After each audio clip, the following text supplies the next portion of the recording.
So there's two boxes. Two of these small boxes are in a bigger box, and all they are, they're just packed in like sardines.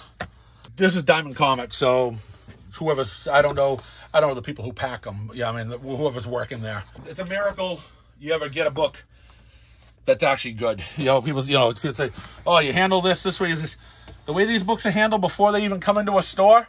It's a miracle there's not damages on every single title. The one thing I don't like about Diamond, or even the Marvel's group, Penguin, everything's a mess. Here's Sweet Paprika. You go down. Oh, here's a Philadelphia. One cover. There's three covers, but the next one is Frankenstein for the couple covers. You go further down, it's Scumbag. Well, there's still two other covers of Philadelphia coming out. There's three more covers of this coming out. Nothing is ever together. You get 5 boxes, they can be mixed through all 5 boxes. As much as I rag on DC Comics, I have to say Luna Distribution, if there's 5 covers of a book, all 5 covers are usually right together. So much easier to file stuff and get stuff out. And their stuff is almost in alphabetical order. Just depends on which box you pick up, or how they packed it. Sometimes sometimes you'll be at the Y's, but you work your way down, and it's all in order. These guys it's all random. Mercury Randolpho, Philadelphia, Frankenstein, Scumbag, Mind Management, Time Before Time. In another box, I've already had the other cover of this. So, I mean, I don't know how they pull this stuff. I don't know at their warehouses, I mean, do they just randomly pick shit and just decide to throw it into boxes, or how it goes? But I have to give Luna Distribution credit. They've got it right when it comes to making things a lot easier for pulling stuff out and filing. Now, like if I was closed today, I'd take all this stuff out, spread it over the back issues, and try to get in alphabetical order. But being open, you just can't do that. So I just take one book at a time, one title at a time, file it, and put it in alphabetical order myself, and deal with it. And it takes a lot longer, but that's the only way you can do it while you're open. You can't just spread stuff out. Because first of all, we're not supposed to be selling this stuff today. We can get everything ready, but this stuff doesn't come out until Wednesday. You can't just have, the stuff out and people come in, oh, can I get that? Oh, no, sorry, can't have it till Wednesday. Only irritates people, so don't have it out. I'll do it behind the counter. Now, if I was closed today, everything would be spread out. It would take a lot. It would be a lot quicker, but you're still doing an hour's worth of work of just separating. Where at DC, you open up the box, it's already separated. Even if it wasn't in alphabetical order, all the covers are together. It's even worse for Marvel, because half the Marvel covers have 14 different variants, and they're in 9 different boxes. So I wish they had a system like Lunar, where the stuff was at least together, even if it's not in alphabetical order. Like all the books of each title were together. It'd make things so much simpler for the stores. Probably should help out even more on being shortages, because now everything's together. So if there's a problem, you can find it all. Because, no one knows what boxes what is. Sometimes I'll order 15 of a copy. I'll end up with 7 in one box, 8 in another box. How the hell does that work? Get it all together. I think that would probably help on shortages, maybe even damages too. But, hey, I don't know. They've got a system. They're dealing with thousands and thousands and thousands of comics. If that's what works from, I suppose that's what works. That's what's worked from. At least we get the stuff early enough to get it ready, to get it out on the shelf, to open up and not have to be doing it on a Wednesday morning. Or worse yet, UPS doesn't show up till after you open up and you still don't have your books. So at least they get them out so we can get them a day or two early. To get everything set up so we can actually sell stuff and not be behind the 8 ball on a Wednesday. So we'll but I wish it was a little better, but you got to pick your fights. I'll buy the crap, the kind of the crappy stuff to get the better stuff. You just what you do. I'm not going to just pick her clean of our good stuff and say, oh, nothing else now. So there's actually a book in here. One of the first books I ever got when I was a kid, without a cover too. The same book. The Batman book. It's probably why I don't like Man Bat anymore, because I didn't have many comics. I read it about 1,000 times. That book right there, 100-page giant. That was one of the first comics I ever got, and the cover was ripped off just like this. My uncle worked as a rubbish man, and sometimes he actually had to go down to the paper mill, drop off recycling stuff, and so when he's down there, it's all paper. It was all paper stuff. Sometimes it'd just be stacks of comics with no covers or stuff that was returned. And that's what they used to do back in the day. They ripped off the top, they returned it, and then the rest just got thrown away. So he picked up a bunch of books and just brought them to the house. And this was actually one of the first comics I actually started reading. This is the cover. I was amazed when I pulled it out. And how ironic it was that this had the cover ripped off of it too. 1974. I mean, I'm sure it may not have been 74 when I got it, but it had to be around 70. You know, so it was in the mid 70s there. So 74, 75. Yeah. That's so first. And the covers. I mean, this cover's not even connected. So, but that was one of the first comic books I ever had, and it had no cover, too, just like that. The Netherlands. Did you contact me one time since you may be here on vacation or something? No. I had someone from over in Europe saying, "Hey, we're going to be coming down. We're coming down to visit family in the summer. We need to come down and visit your shop." Wow. You know? Yeah. So then I'm going to have to expect somebody else in too. You know? Yes. Yes. Yeah, you're that famous. Obviously, they're not the people who threaten me. Okay. And we will fucking find you. They're actually happy to come in and visit me. You know, it's We are. Some people don't like some of my opinions. Shut the fuck up! You know? Yeah, that's why we want to watch. Yeah. We like the discussions. Yeah. So it's just a coincidence that your place is on our route, our holiday route. Oh, that's great. Yeah. And what brings you over here? Relatives or just coming to visit? Just visit the United States? Yeah. We started in Toronto and then to Ottawa, Lake Placid. White Mountains. Yeah. Now we're off to Cape Ann, Gloucester. Yeah. And then back up to Toronto again. So. Yeah. A whale watch or anything while you're down in Gloucester or anything? Or get on a boat and... Yeah, I don't know how much it costs. My wife just went on one Saturday. Okay. I don't know. I think that maybe... I mean, well, you had a family of 4. I don't know. They may run like $30-40, I think. Okay. Yeah. That would be nice. Yeah. Did you see any? Yes. Yep, they saw 4. Oh, wow. Yeah, and a couple. You don't get them breaching all the time, you know, but they got them while they were feeding, so they were coming up and actually jumping out of the water. Most of the time, they get them kind of swimming. Well, once in a while, they'll get one that will actually turn over, you know, and so they saw 4. No dolphins. Sometimes they'll see dolphins out there, or they'll see sharks and stuff. They didn't see any of that. But I mean, the main thing, you're on a whale watch. You're going to see whales, you know. But so they saw 4 on Saturday. All humpbacks. Do they have the regular books like we have here? Same. Or okay, because I know there was some of the. I had someone come from out of Switzerland, and they didn't have a lot of the regular books like the Marvels. They came more of like 2 or 3 in a book itself. It says so, and they couldn't get like Star Wars. Like they would come and visit once a year, visit family, and they would come with a list with them and all their friends and pick up Star Wars books and stuff. And just we can't get the individual issues here. They're all either in collected form or like mini collected form. You know, so it'll look like a comic book except there'll be 2 issues in it or maybe 3 issues. They weren't getting so they weren't able to get a lot of like the monthly or get a new comic. So I mean, I didn't know how it works in other countries, you know, but House of M Comics in Rotterdam. And they have the single issues, the trades, the omnibuses, everything. That's good because I think he came from Switzerland, and he goes, we can't get that sort of stuff. They're all kind of like collected versions.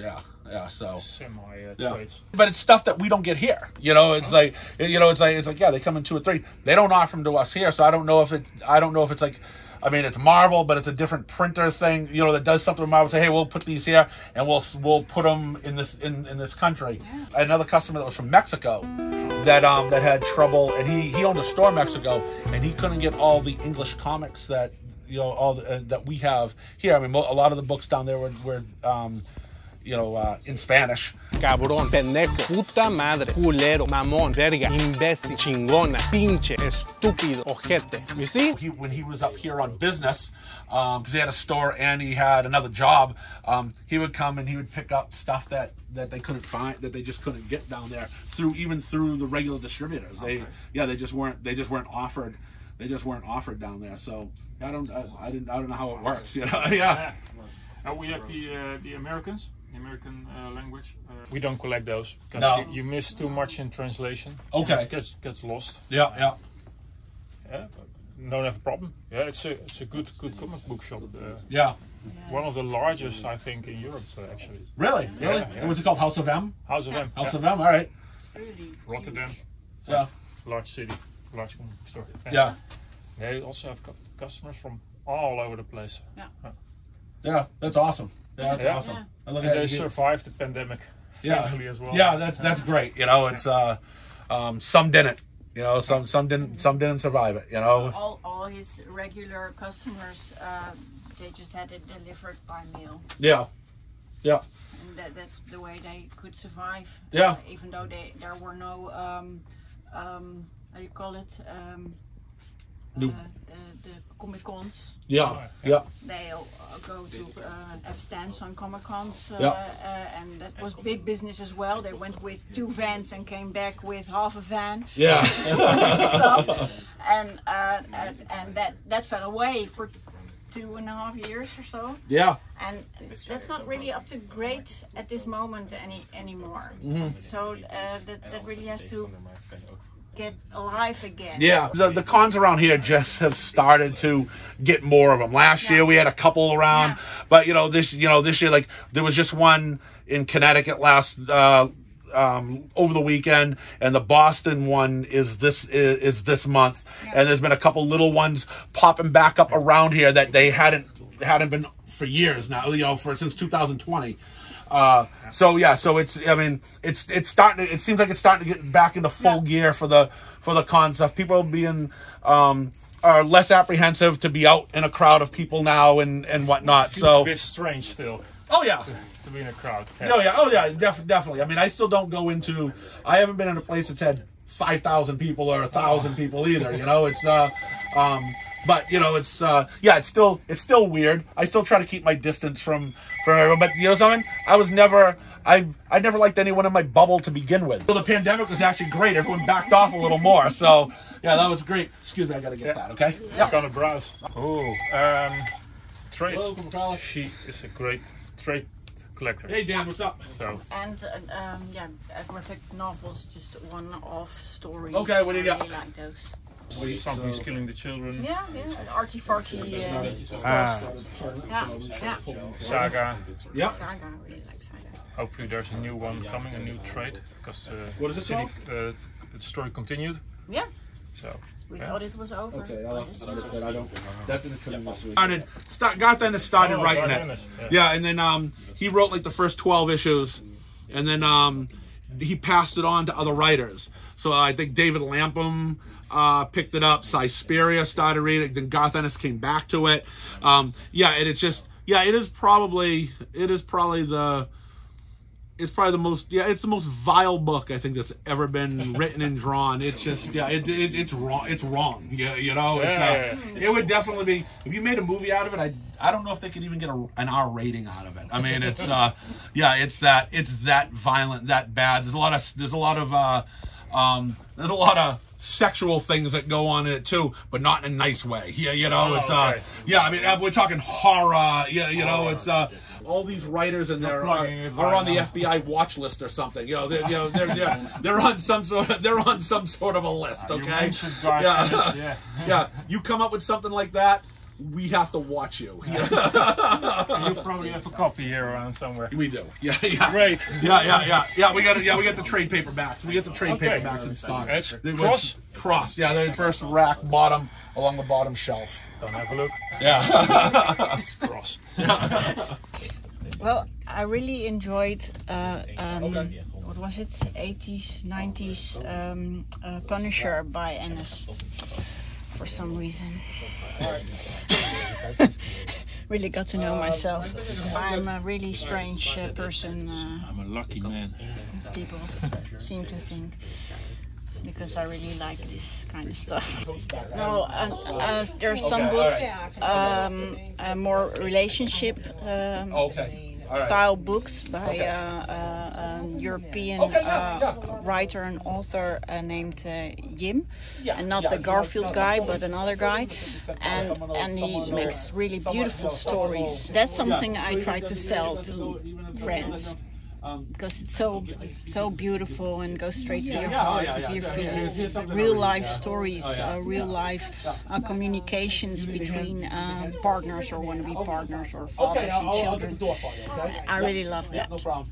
And I love this as well. So Just kind of looking around. Okay, I got my wish list going. All right. Checking it off. Yeah. Yeah. Exactly Right, the same right, size. right. So I don't have this. Not And you realize, smaller, oh not wait, bigger. that was an alternate cover. Yep. Expected this, Yeah. and it's great to see it in real, in reality. Yeah, it's cool.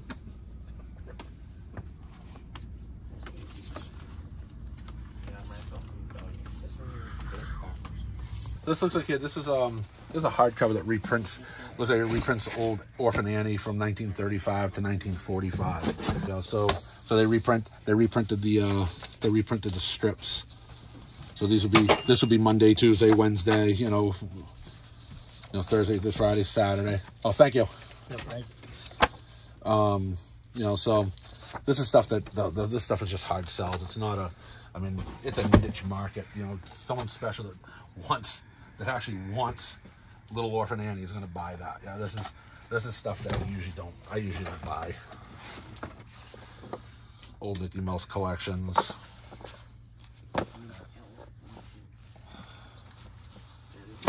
I may buy it. I mean, I may buy it cheap enough. You know, it's and you know, you just.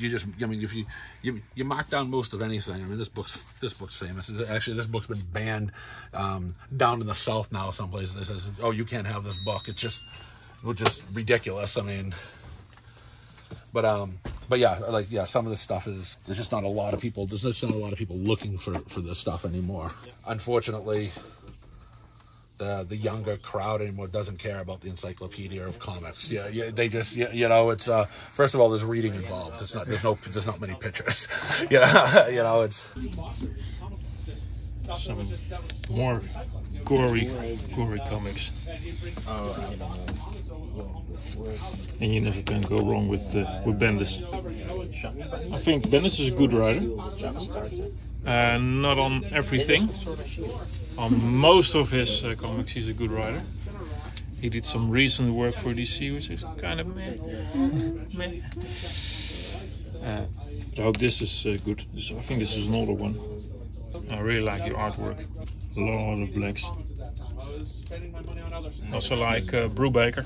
Everything he writes, you can blind buy. It's always good. It's great. Not really. Not really. I always set a budget, but we always go past it. Because there's always a jewel to be found. And, oh, I really need this somehow. Stupid, but it happens. Yeah. Even grabbed one. All right. Are they going to allow it out of the country and into the country? Let's hope so. Yeah. It's Graphic material. swapping time.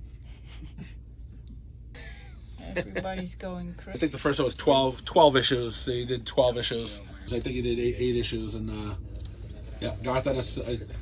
I mean, the things that come up out of his mind. You know, it's he did Preacher. I don't know if you ever read Preacher. No. Yeah, he did Preacher, and AMC just actually did a 3-season TV show a few years back.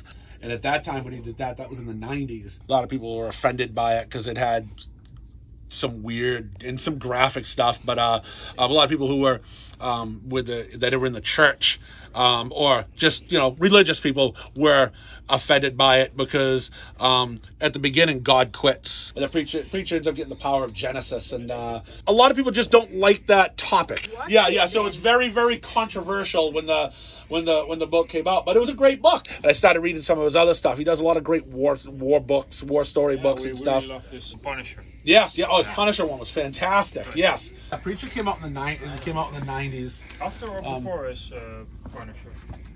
It was before his Punisher. Yeah, it was before his Punisher. Yeah, we have trades. We have trades of Preacher. Right there. Yeah. Book one. Yeah, it's the same team as on. Did they teamed up on that? Did they teamed up on the Punisher? Burning church. Always good. Burn your local church. Yeah.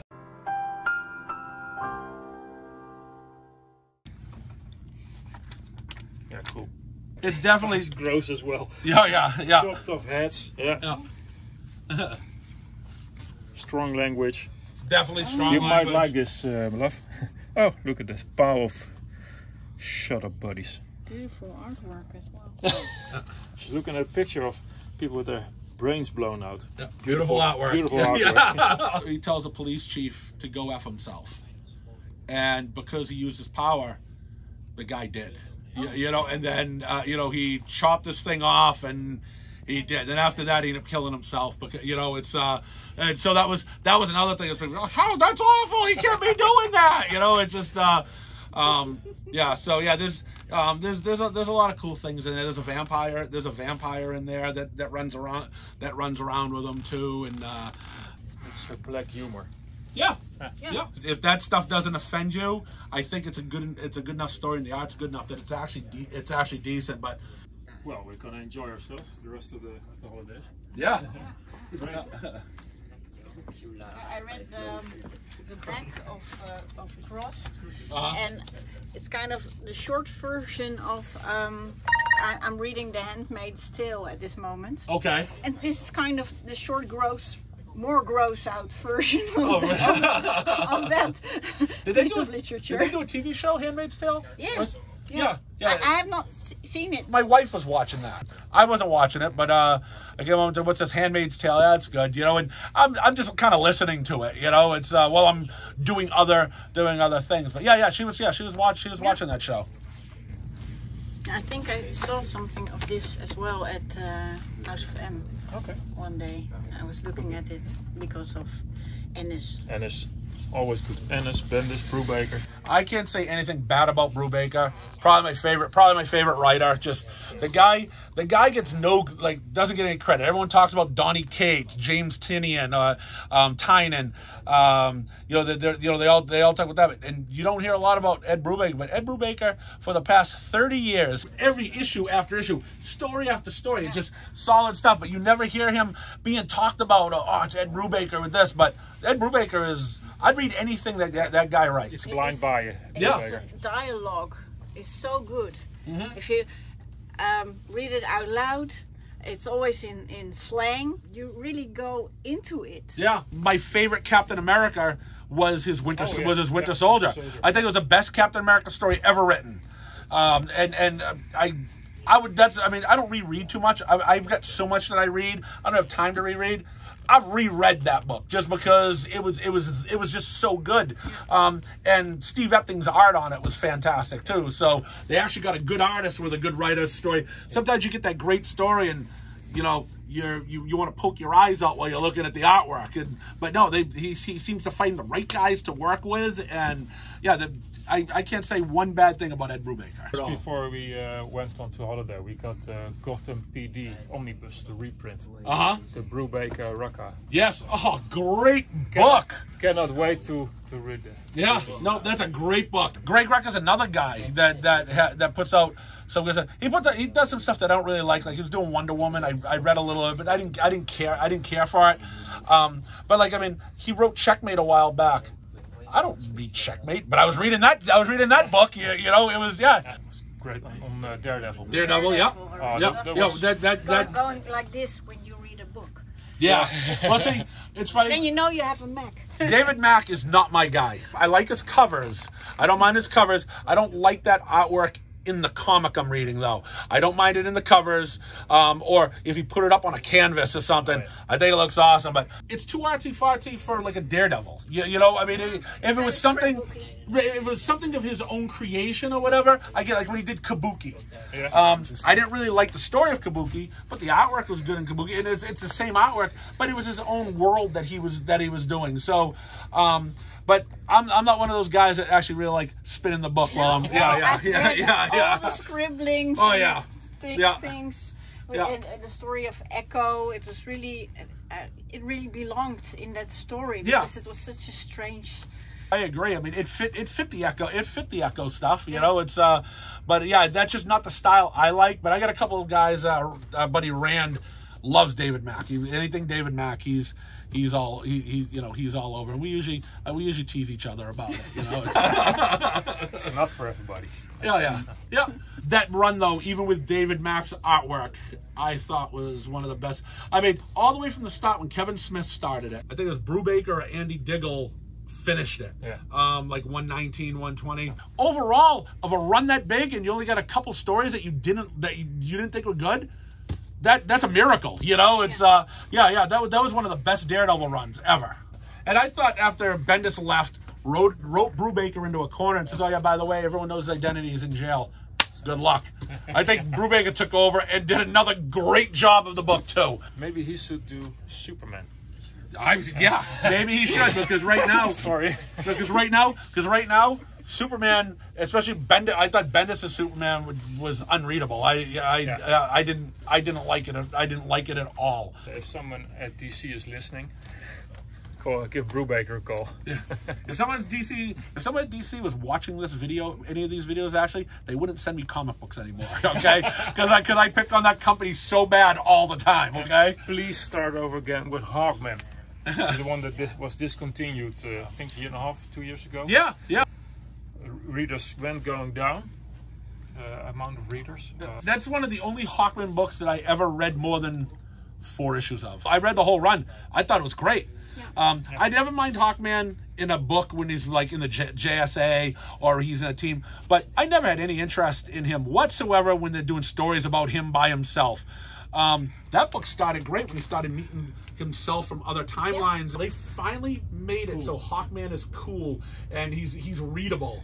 And then it got canceled, but again, people started not reading it, and that was at a time where they were saying to DC and Marvel, give us some other characters, give us other books. We're tired of just the Batman, the Superman and stuff. Give us a book. And DC put out a ton of new books at that time, and then no one still went and read them. So you try to please what they say, they go and do it, and then no one tried them or picked them up. Then why do they bother now? You know, because they did Naomi. Yeah. So I had a subscription on Naomi. Okay, it went skyrocketed. Everybody wanted to have that run. No. Yep. Why? Right. And I didn't think it was that good. And no one's buying the new run. Yeah, you know, it's there's a new run actually. Okay. Yeah. There's a new. Really missed it. There's a new series out. I think they're on issue 4 or 5 or whatever. But also television show on it. But no one's buying. I have 2 subs to the book.